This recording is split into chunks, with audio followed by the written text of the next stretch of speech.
everyone. Long time no see.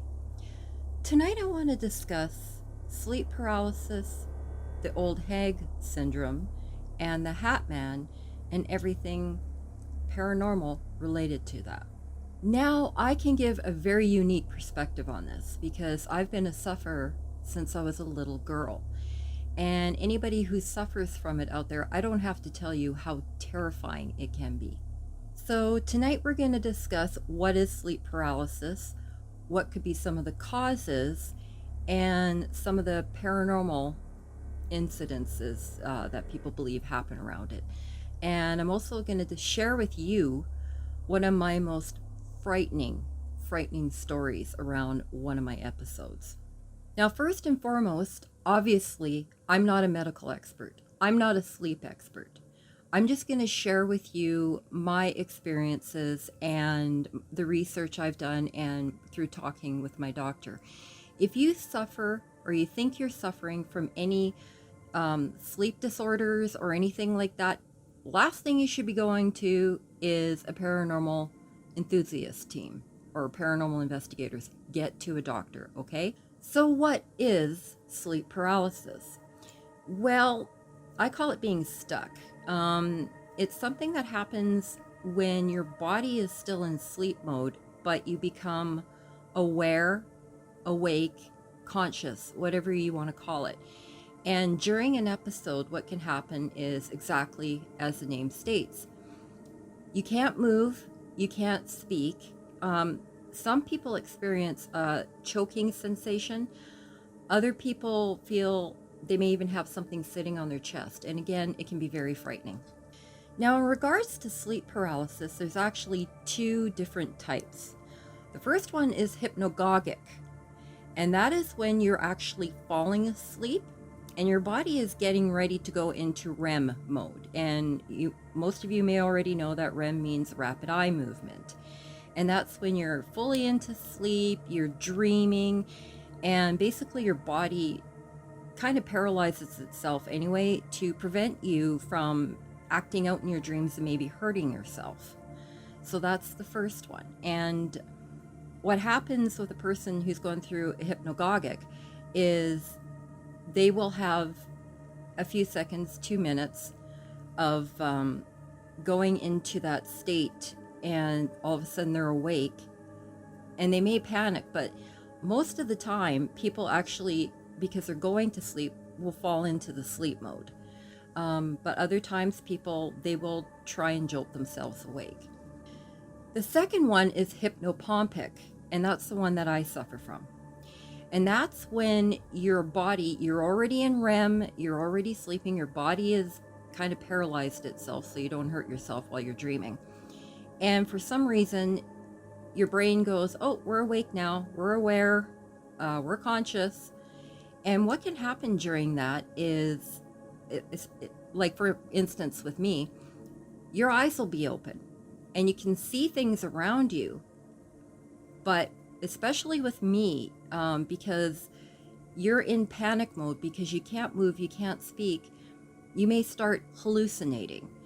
And again, it can last from seconds to several minutes. I'm one of the people that it's several minutes, which is great.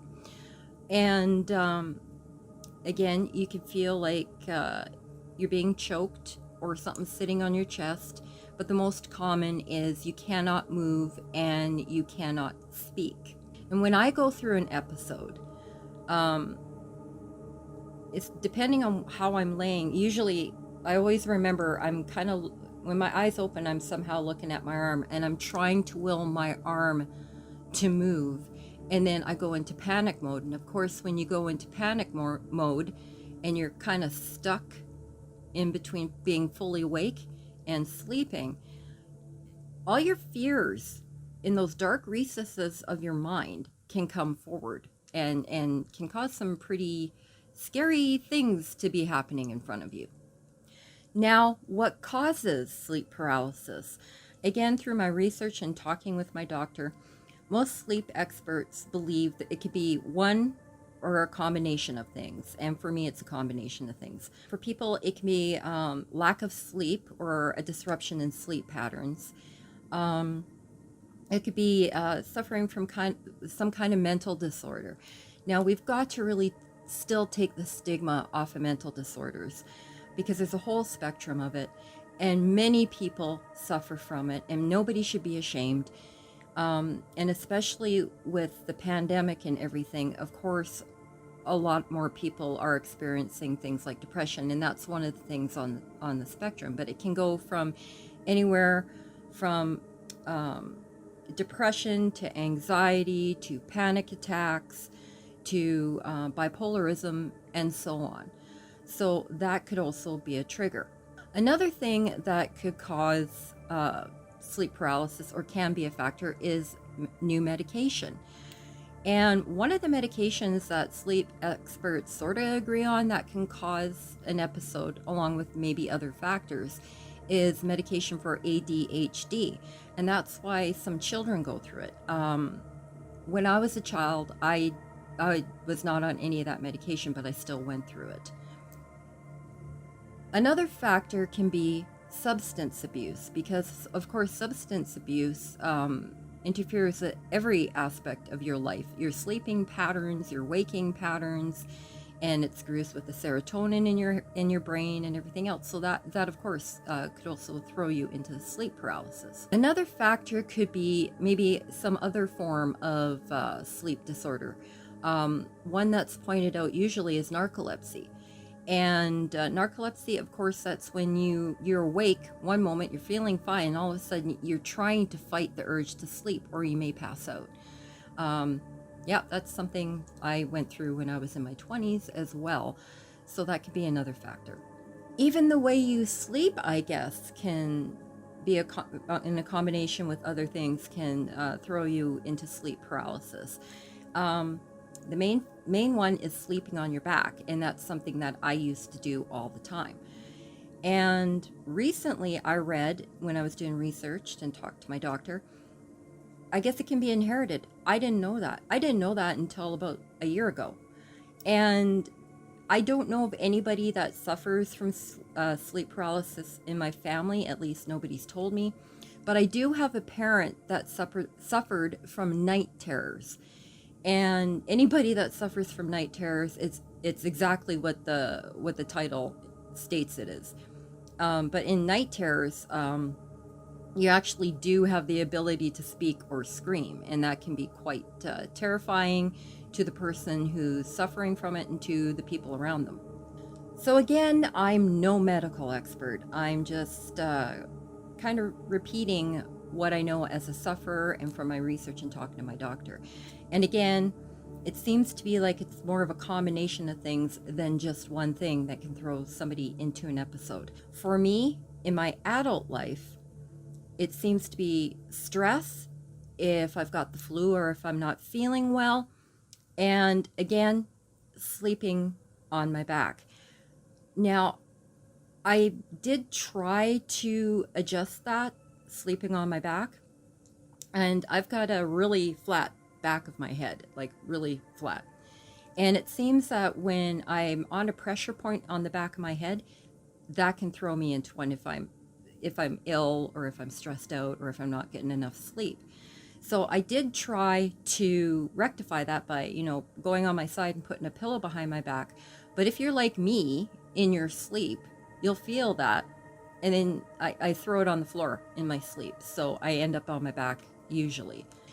And because I've been having health issues for the last few years, that's also a factor. And because of those health issues, it's hard for me to sleep on my side now anyway, because I have a lot of digestive issues, everything from acid reflux to colitis. And anybody that suffers from acid reflux, you got to kind of keep propped up so that it doesn't come up in the middle of the night. So again, there could be lots of factors. I haven't had one for a while, knock on wood, like my mother says, because I really don't want to go into another one, and I'm doing everything that I can to prevent from going into one. I don't abuse substances. I'm trying to get enough sleep. I'm trying to keep my stress levels down by doing things that I enjoy, which was kind of hard this last year. But I've been working on my other channel with special effects and repairing antique photos and painting and writing music and all this other stuff. So that's one advice I can give somebody. If you feel that you have a lack of stress or lack of sleep due to stress, really find time to dive into something that you really like to do. Now I'm going to share with you a couple of my experiences. Usually and always when I went into a sleep paralysis, I would have terrifying images play out before myself. One wasn't so terrifying. I was about 13 years old, and of course 13, 14 years old in your bedroom, as a 13, 14-year-old would do at that time, had rock posters all around my room and even on my ceiling. And I had bunk beds, and I was sleeping on the top. And I remember I was sleeping like this again. I woke up and I saw my arm, but then I looked, and right above my arm was an Aerosmith poster. And Steven Tyler came out of the Aerosmith poster. He just kind of walked out, looked at me, smiled, and no, he didn't sing Dream On or anything like that. But yeah, that one was the only one that wasn't frightening. Now for the most weirdest, terrifying one that I can tell you. Now, when I tell the few people that I tell this to, they do seem to think there's a paranormal twist, but not to exactly what I saw, but you'll see what I mean in a moment.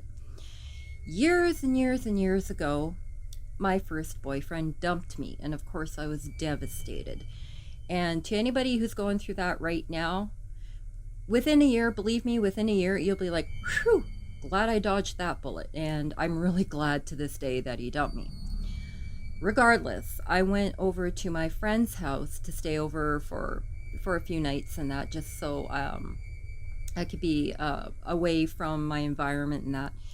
And we had to sleep in the same bed. Now, I was upset and I was hurt and I wasn't feeling well because it was my first relationship and I had been dumped and a whole bunch of things going on. And so we go to bed, and I started sleeping like this, like when we were talking. Now her bed didn't have a headboard. It was just a wall. And it was one of those walls, with that old 1980s, 70s, 80s, 90s fake wood paneling.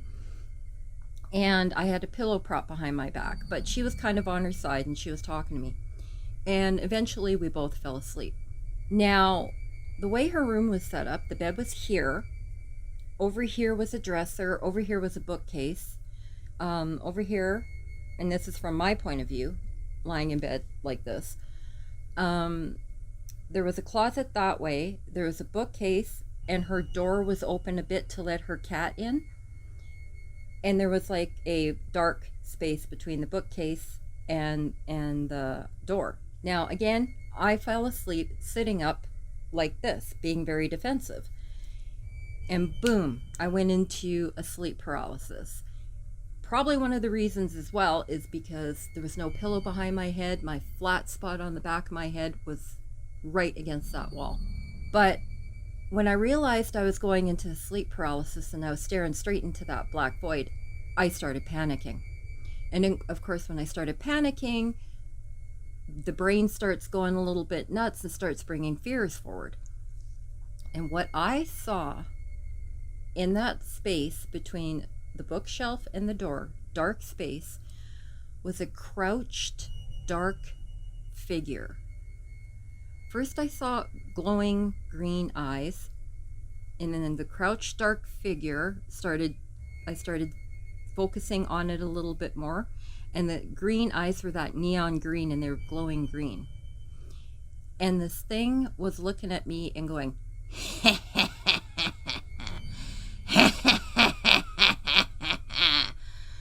and of course I went into major panic mode, and I'm trying to wake myself up. And Usually I can, but for some reason I wasn't able to. Now, within a split second, I find myself crouched beside the bed, looking at myself like this with my eyes open and shaking and sweating. I saw sweat coming down my forehead. And I'm screaming at myself, wake up, wake up, wake up, wake up. And eventually I jolted and I woke up. And my friend, I guess, caught the last moments of me going through this. I don't know why she didn't go, wake up, Beth. Like, what's happening, Beth? You're scaring me. But she told me I scared her after I woke myself out of it. Would have been nice if she would have done me the favor of waking me up. But the thing was gone. It took me a while to calm down because I think the thing that scared me more than seeing that thing was me beside the bed. Now, what was that thing I saw that was black and had green eyes? Was it a demon? No, it wasn't. What that was, a manifestation of a combination of things throwing me into a sleep paralysis and my fears coming forward. Now, why did I see that particular image? Probably didn't help while I was staying over at my friend's house. I was reading It by Stephen King, and we had just finished watching the DVD version of It with Tim Curry in it.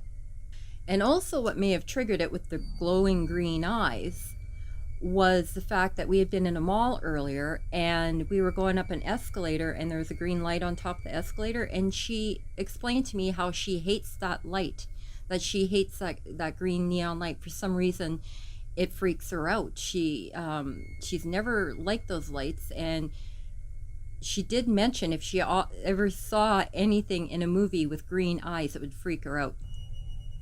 So there you go. That's probably where that image came from, was a combination of those things. And even though I'm a paranormal investigator, ever since I was a child, if I'm in a big dark room, it's okay.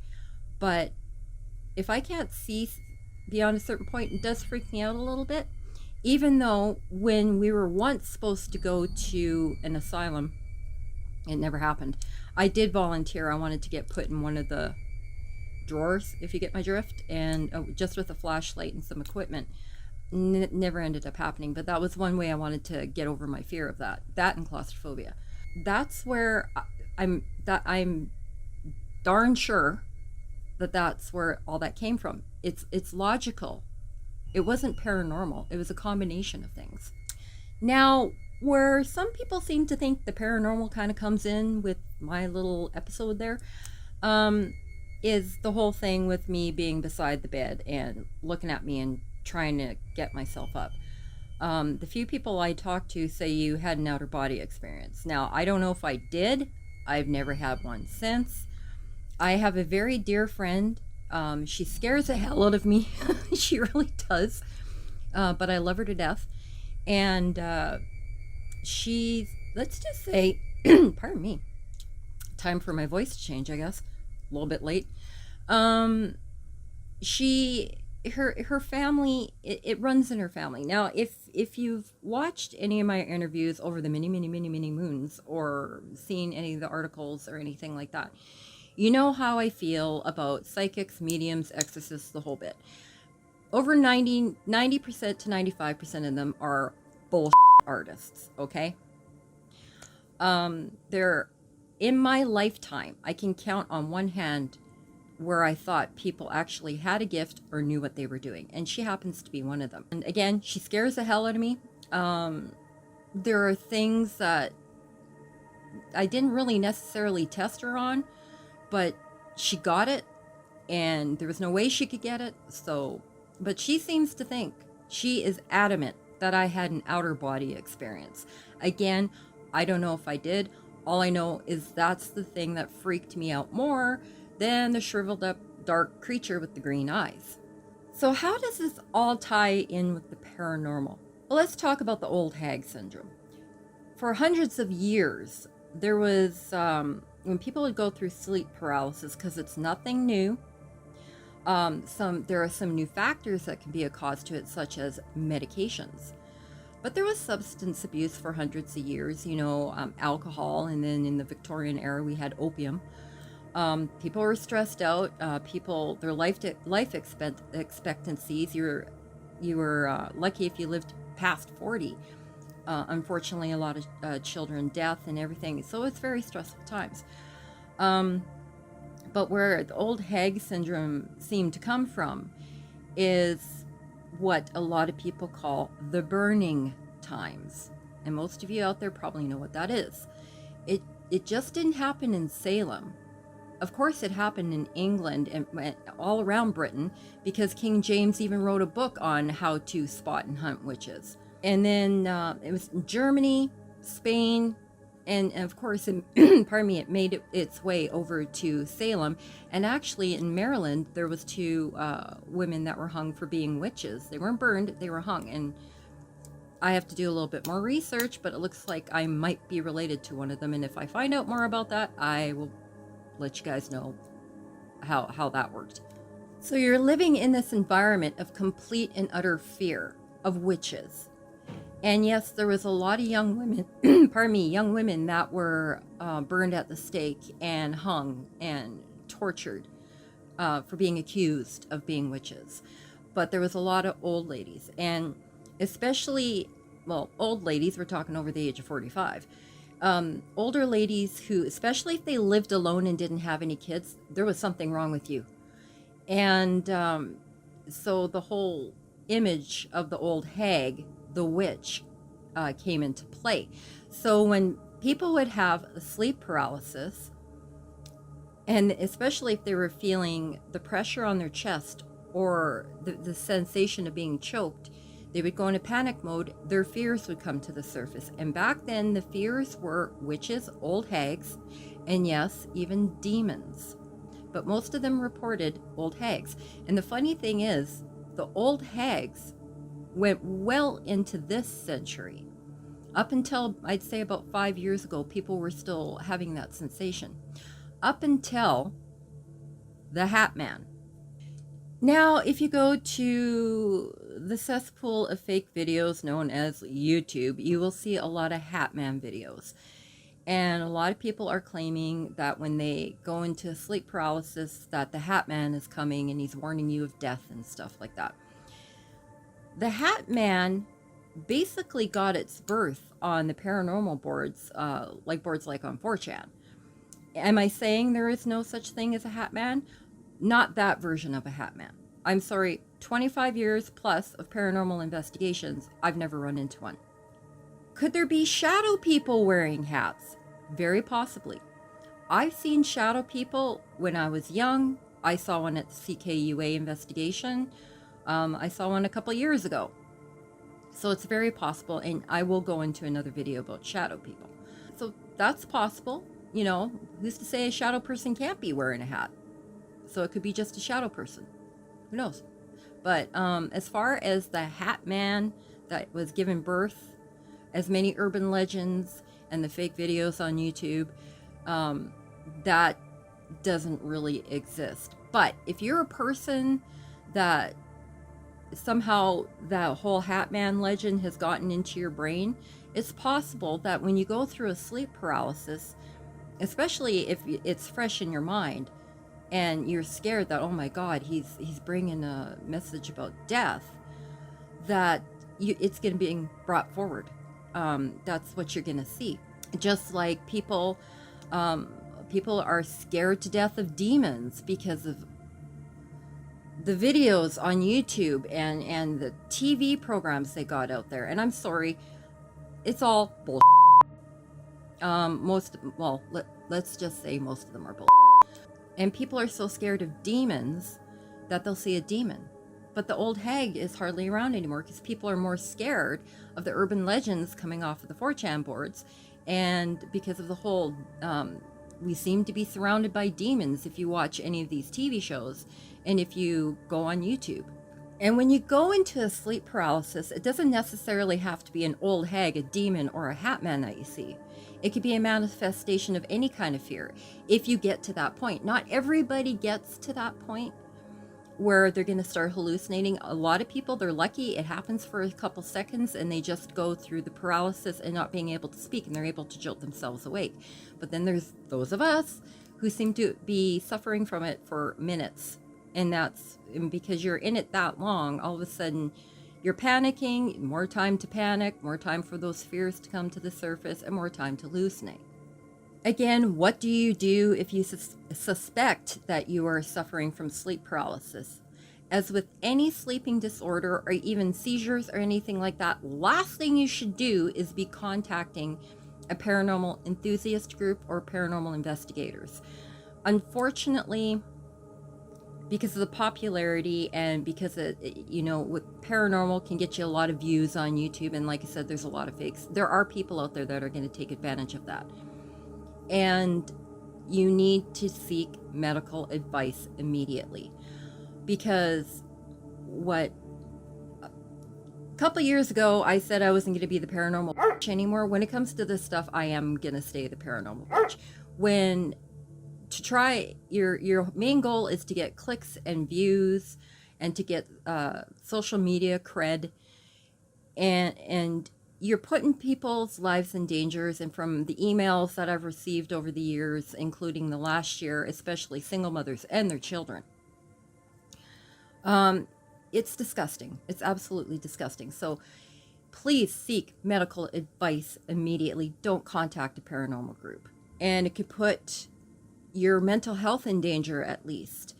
I will remain the paranormal bitch on that, because I find it disgusting.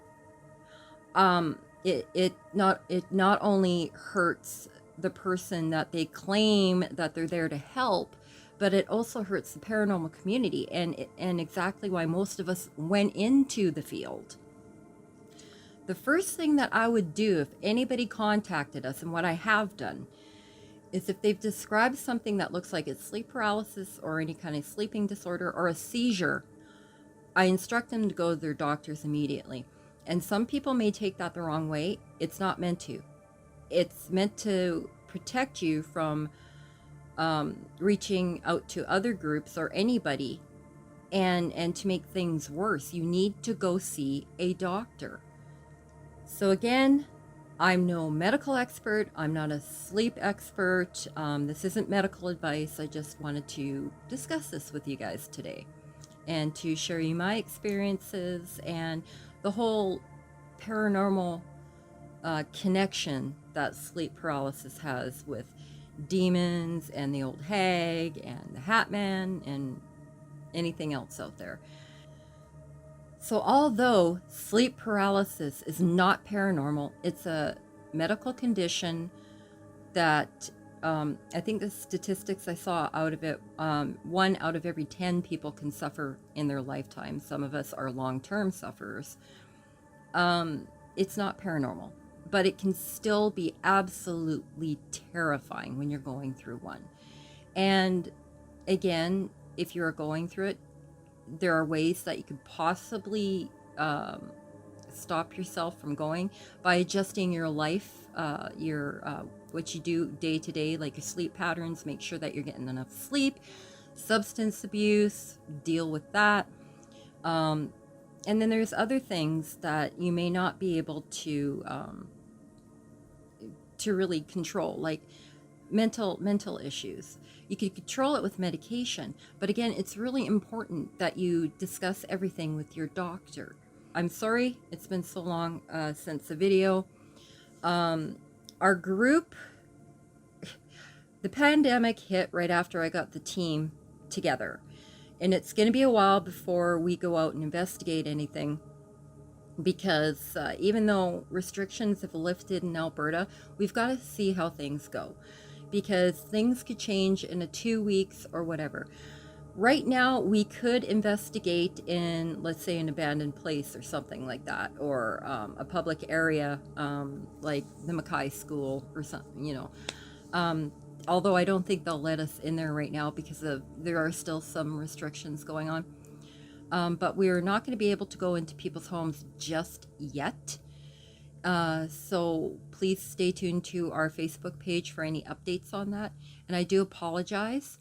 that we haven't been able to, but again, basically against the law, and we didn't want to risk anybody's health, and I didn't want to risk the health of anybody on our team, just in case.